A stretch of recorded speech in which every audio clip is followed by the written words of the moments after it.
Hey, history seekers, welcome back to the channel. If you're new here, go ahead, hit that subscribe button and ring the bell so you don't miss a single story from the shadows of the past. Today, we're diving deep into a moment of terror. Lisbon, 1649. A morning like no other, a day where fear ruled everything, and the streets of a proud capital city became a stage for a spectacle that still haunts the soul of a nation. Imagine waking up to the sharp, echoing beat of drums rolling through Lisbon's narrow alleys.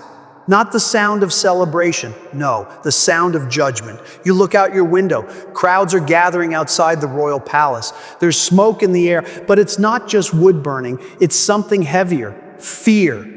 Fear of being called a heretic, fear of sin, fear of not showing enough fear.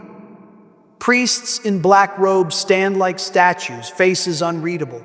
Soldiers line the streets, armor catching the early light like blades of warning. From balconies, nobles in silk whisper, watching the crowd. And then they appear, the condemned. Men and women, wrists bound, clothed in yellow robes marked with red crosses, the Sanbenitos. This isn't justice, it's not a trial, it's a ritual, a performance, a human sacrifice. This is the auto da fe, the act of faith. Now let's pause for a second. That name, it sounds holy, doesn't it? Like a prayer, like redemption. But in truth, it was about something else entirely.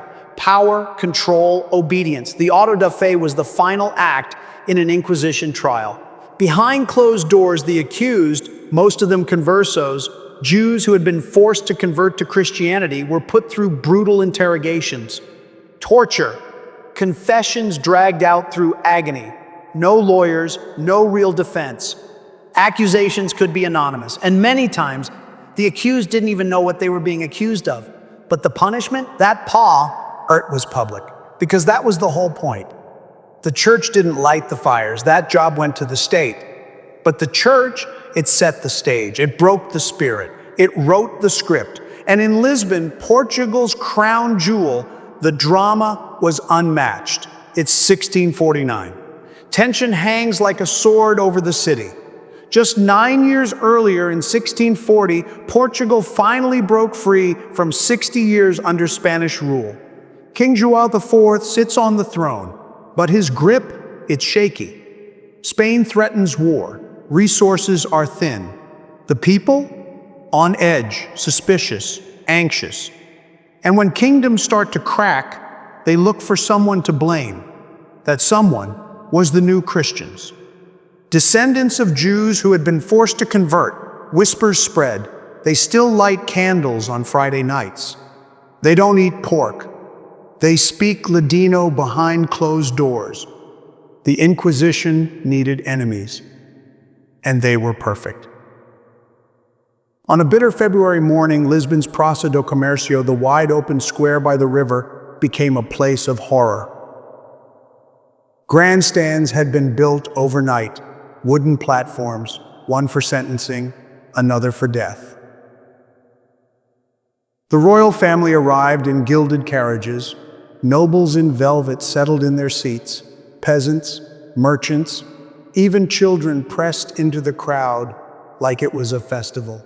And then the show began. Dominican friars opened the ceremony with a somber mass. Then came the sermon, fiery, furious, apocalyptic. The preacher shouted about divine wrath, filth within the city, and the cleansing fire of God's justice.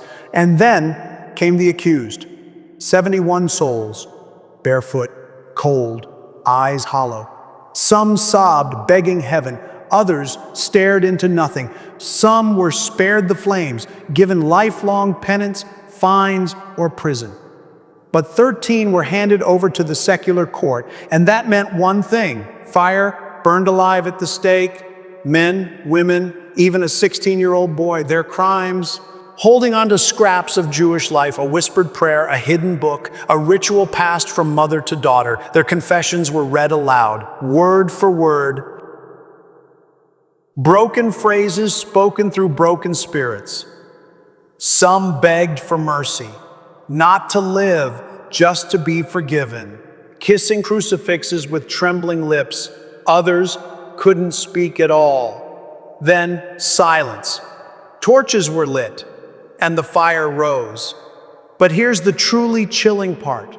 This wasn't just about stopping heresy, it was a message, a warning, a theatrical nightmare designed to be remembered. Doubt your faith? This. Whisper a prayer not found in the catechism? This. Years later, when the Inquisition finally ended in the 19th century, its archives were opened. Thousands of pages, names, charges, confessions, and a horrifying pattern emerged.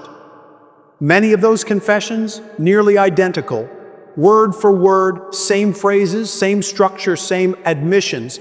How? Because they were forced, scripted under torture, rehearsed in agony, spoken through tears or clenched teeth. And more than that, the Church and Crown didn't just want obedience, they wanted property, homes, money, possessions, all of it seized when someone was condemned.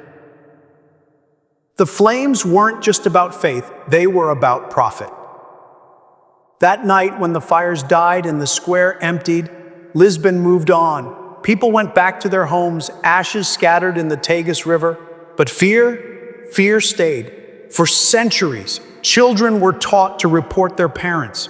Friends betrayed friends. A glance, a whisper, a forgotten word could mean death. In 1649, the message was burned into Lisbon's soul: conform or be consumed. But here's what we can't forget. Behind the flames, behind the robes and smoke, were people. People with names, lives, families, dreams. Isabel de Fonseca, Gaspar Rodriguez, Moisés, Curiel, Judite Henriquez. They weren't monsters, they weren't heretics. They were human beings holding on to their past, their truth, their identity, and they paid with everything. Today, tourists walk across the Praça do Comércio, snapping selfies and sipping coffee, not knowing what once happened there, not hearing the screams, not seeing the ash.